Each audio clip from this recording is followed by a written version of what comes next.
सरेगा वो। प्रिय छात्र छात्राओं, ऑनलाइन क्लास में आपका अभिनंदन, स्वागत। इस वीडियो में मैं आपसे शकों और उन शकों की विभिन्न जो शाखाओं ने भारत के विभिन्न भागों में क्षेत्रों पर आधिपत्य करके जो शासन किया उनके बारे में हम चर्चा करेंगे। उनकी कई शाखाएं भारत के विभिन्न भागों में उन्होंने शासन किया, तक्षशिला में, मथुरा में, पश्चिम भारत में। तो उनकी हम चर्चा इस वीडियो में करेंगे। तो जैसे कि मैंने आपको अभी पहले वाले वीडियो में बताया था कि भारत में जो प्रथम शक आक्रमण की हम बात करते हैं तो उसमें मैंने आपको बताया कि जो कालक नामक जैनाचार्य गर्दबिल जो मालवा का शासक था उससे नाराज था और वो शक देश गया जहाँ शक रहते थे सिंधु नदी के उधर, उसको शकों को आक्रमण करने के लिए आमंत्रित किया। उन्होंने मालवा के शासक को भी पराजित किया, गर्दबिल को पराजित किया, सौराष्ट्र को जीता और बाद में गर्दबिल के पुत्र विक्रमादित्य ने 14 वर्ष के पश्चात शकों को पराजित करके 57 ईसा पूर्व में विक्रमादित्य ने विक्रम संवत चलाया 57 ईसा पूर्व। लेकिन इसके कोई ऐतिहासिक ज़्यादा हमें पर्याप्त साक्ष्य प्रमाण नहीं मिलते हैं, इसलिए कुछ भी कहना संभव नहीं है। हम बात करते हैं तक्षशिला के शक शासकों के संदर्भ में। पहले अगर भारत में हम बात करते हैं कि भारत में पहला आक्रमण करने वाला शक शासक कौन था, तो जो इतिहासकार हैं जॉन मार्शल, उनका कहना है कि भारत में सबसे पहले जिस शक क्षत्रप ने शासक आक्रमण किया वो था मावेज। और मावेज एक शक्तिशाली शासक था और उसके राज्य में कश्मीर, पंजाब, पश्चिमी प्रदेश और गांधार प्रदेश उसके राज्य में शामिल था। और उसके राज्य में कश्मीर, पंजाब का पश्चिम प्रदेश जैसे मैंने आपको बताया वो भी उसके बाद राज्य में शामिल था और तक्षशिला उसके राज्य की राजधानी थी। और उसके विभिन्न प्रांतों में क्षत्रपों की नियुक्ति की।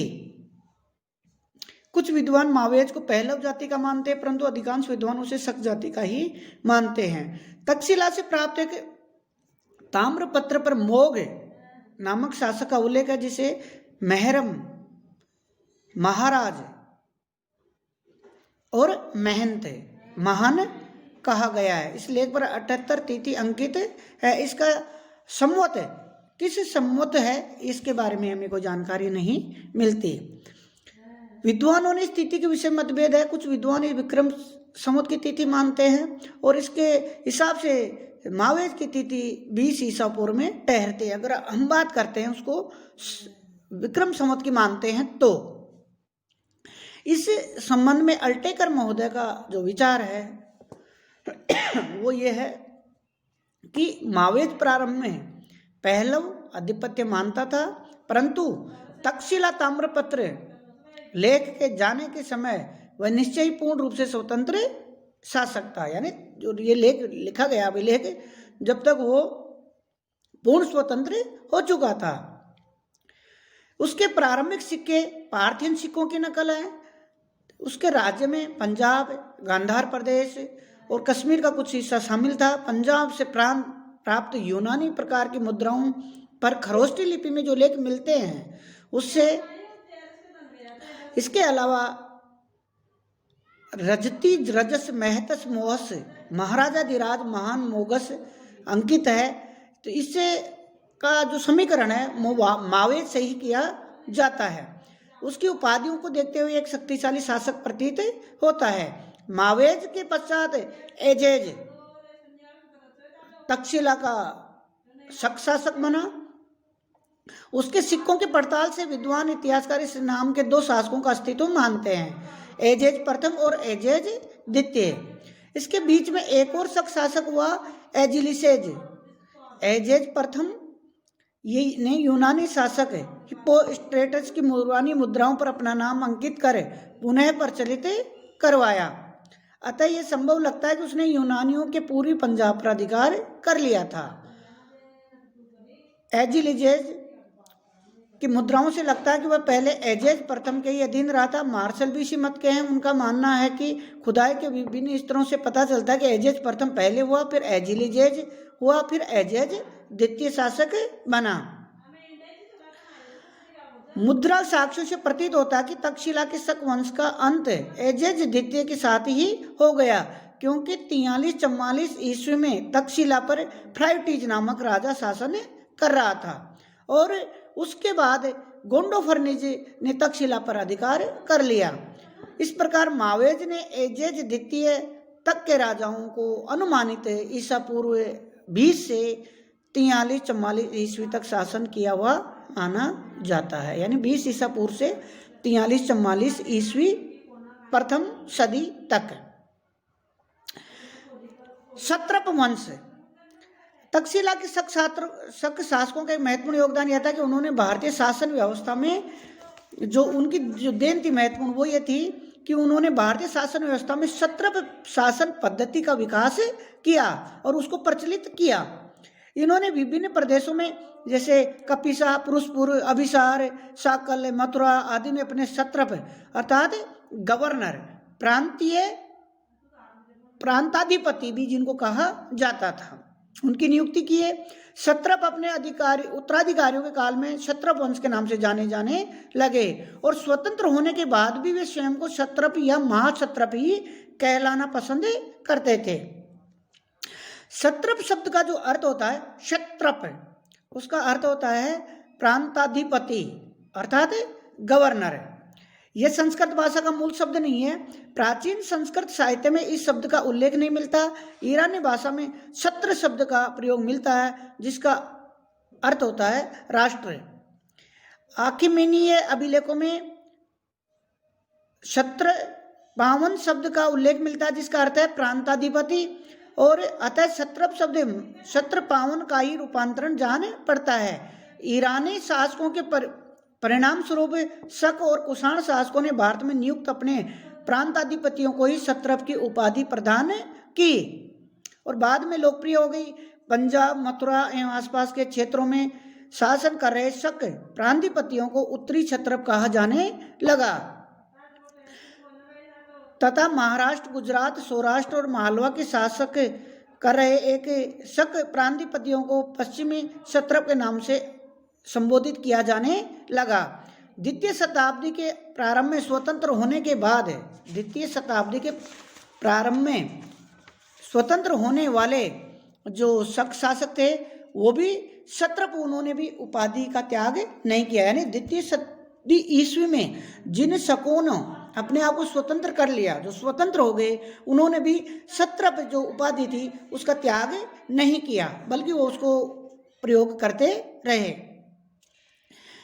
मिरासी के अनुसार कुछ काल प्रयोग करने के अभ्यास के कारण गौण उपाधि भी हेसी लगती है, हेसी नहीं लगती। शुंग राज्य संस्थापक पुष्यमित्र मूलतः मौर्य राज्य का सेनापति था, फिर भी स्वतंत्र होकर 2 अश्वमेध यज्ञ करने के बाद भी उसने अपनी सेनानी की उपाधि को त्याग नहीं किया था। उसके वंशज धनदेव के अयोध्या अभिलेख में यह स्पष्ट होता है। हैदराबाद के नवाबों में भी इसी मार्ग का वो पालन किया था। अतः आश्चर्य नहीं कि स्वतंत्र होने के बाद भी शक प्रांताधिपतियों ने के अंत तक सत्रप उपाधि को धारण किए रखा। अब जो तक्षशिला के बाद जो दूसरी शाखा थी शकों की, वो थी मथुरा के शक सत्रप। उनकी बात करते हैं। मथुरा के शक सत्रपों के विषय में सर्वाधिक महत्वपूर्ण साक्ष्य मथुरा सिंह शीर्ष पर प्राप्त अभिलेख से होती है। इस सत्रप मथुरा में कब और कैसे पहुंचे यह विवादास्पद मसला है। स्टेन मानते हैं कि विक्रमादित्य द्वारा मालवा से निकाले जाने पर वे मथुरा पहुंचे। टार्न महोदय का भी मत है कि मालवा के शक मथुरा पहुंचे, परंतु मार्शल तक्षशिला अभिलेख के आधार पर उन्हें तक्षशिला के सत्रप मानते हैं और जो बाद में स्वतंत्र हो गए थे। सच्चाई जो भी हो, मथुरा पर इन निम्न सत्रपों ने राज्य किया। पहला जो है वो है हगान और हगाशम। ये मथुरा के सर्वप्रथम क्षत्रप थे, हगान और हगामस। मथुरा से इनकी मुद्राएं मिलती हैं। राजू उल इसके बाद राजूल मथुरा का शासक बना और मथुरा सिंह शीर्ष अभिलेख में सर्वप्रथम इसी के नाम के साथ महासत्रप शब्द का प्रयोग हमें मिलता है, जो उसके स्वतंत्र और एक महत्वपूर्ण शासक होने का संकेत है। राजूल को उसके सिक्कों पर यूनानी लेख में बेसिलियोस सोटोरोस राजाधिराज उद्धारक तथा खरोष्टी लेख में अप्रतिहत चक्र सत्रप कहा गया है। राजूल के सिक्कों से की प्राप्ति के आधार पर कहा जा सकता है कि उसका राज्य पूर्वी पंजाब में मथुरा तक विस्तृत था। मथुरा सिंह शीर्ष अभिलेख में युवराज खरोष्ट नाम मिलता है। खरोष्ट संभवतः राजूल के जीवन काल में ही मर गया था। उसके बाद राजूल का दूसरा पुत्र सोडास कर्म से सत्रप और महासत्रप बना। राजूल के बाद सोडास। मथुरा के सिंह शीर्ष लेख में सोडास को सत्रप कहा गया है। आमोहिनी दामपत्र में उसकी तिथि 72 है। सोडास को महासत्रप कहा गया है। सोडास के सिक्कों तथा अभिलेखों जो मथुरा से प्राप्त हुए हैं, पूरे पंजाब से उसके सिक्के नहीं मिलते हैं। प्रतीत होता है कि उसका राज्य मथुरा आसपास के क्षेत्रों तक सिमट के रह गया था।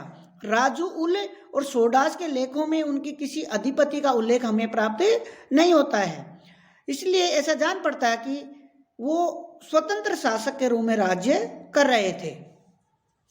सोडास के उत्तराधिकारी के बारे में निश्चित जानकारी उपलब्ध नहीं है। राम शरणदास या भरणदास नामक एक सत्रप के सिक्के इस क्षेत्र में हमें प्राप्त होते हैं, शायद वो उनका उत्तराधिकारी रहा हो। अब बात करते हैं तक्षशिला के सत्रप और मथुरा के सत्रपों के बाद पश्चिमी भारत के सत्रपों के संदर्भ में, जिसकी हम अगले वीडियो में चर्चा करेंगे।